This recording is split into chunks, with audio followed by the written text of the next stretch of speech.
show you how to reset your maintenance light. First things first, what you're going to want to do is start up your car.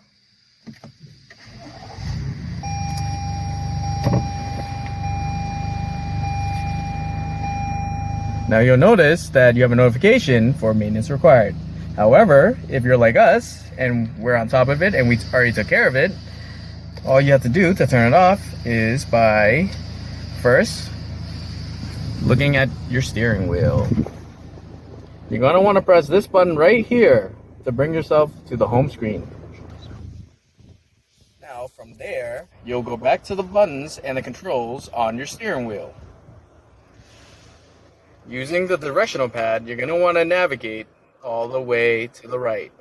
And see as how when you're navigating to the right, the tabs are changing. You're going to want to navigate to the one that looks like a gear. Should be the last one. From there, you're going to want to use the directional pad to navigate down. Go to your scheduled maintenance. From there, all you have to do is press it to reset. And ta-da, you're done. Only do this if you've had your maintenance and for whatever reason, the tech forgot to turn it off. Don't do this just because it popped up. You don't want to forget to do your regularly scheduled maintenance.